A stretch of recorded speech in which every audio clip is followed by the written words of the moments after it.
Today I'm going to talk about what is the difference between a project manager and a project sponsor. A project manager I've already described, I'll link above to the video where I describe what a project manager is, but what about a project sponsor? The sponsor is the person who kind of commissioned the project to begin with. Now, it's an interesting definition because not all projects will have a defined sponsor as opposed to a customer. Quite often you'll have a customer, someone comes along and says, please do this project, and you go, yes sir.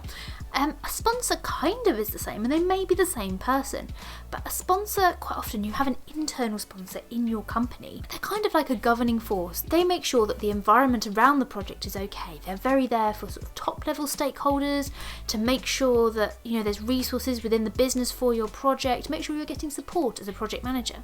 Whereas the project manager is the one actually doing the job.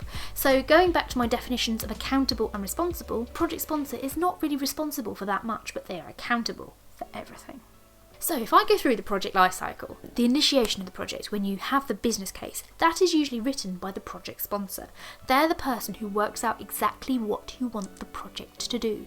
At that stage, the project manager actually isn't usually around. Sometimes, if you're doing a big bid, you will have a project manager doing the bid, but quite often they're a different person than the project manager who will be running the project when it happens. So the project sponsor should be there from the beginning. To be fair, in real life, they quite often change quite regularly, and they change more regularly than you would like. But they're the strategic sort of director for the project. Then, when you get into the planning phase, the sponsor takes the backseat, and the project manager comes into the fore, and they're the one who plans out the project and makes it be ready to happen. The sponsor signs the project off at gate reviews, and they may be regularly kept informed, making sure that the project is on track, but by then their business case should have set the direction, so the project manager is kind of left to it. You then have another gate review to get into the implementation phase. This is where you actually do the project.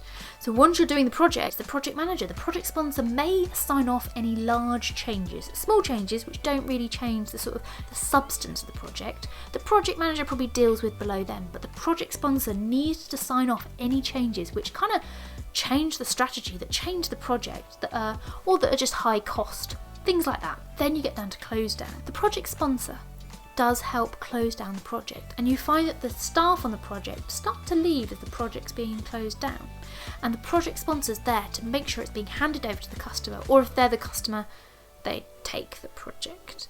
Whereas the project manager usually stays to the end, but it starts to become more of a sort of closing down things and a more operational job, and then it kind of goes into a support phase after that. When you made a ship and you've finished making it, but then you do support it for the next 5 years or something, then that may have the project manager, or it may have a different project manager who specialises in that type of work. But also the project sponsor, so they may be, for a ship, it may be someone high up in the Navy who sponsors that ship and makes sure that it's kind of doing what it was meant to do. And then you've got the final closeout. So that's the difference between a project manager and a project sponsor. The project sponsor is strategic, the project manager is making the stuff happen. It's a broad overview because every project is different, and also I'm kind of using definitions that work around much larger projects. As soon as you get smaller projects, it does change things, and also I'm doing it from my own experience of projects and from the APM's words. So what do you think about my definition? Let me know below, and comment, like, subscribe, press the bell. Yeah, those are all the things I meant to have asked you. Bye!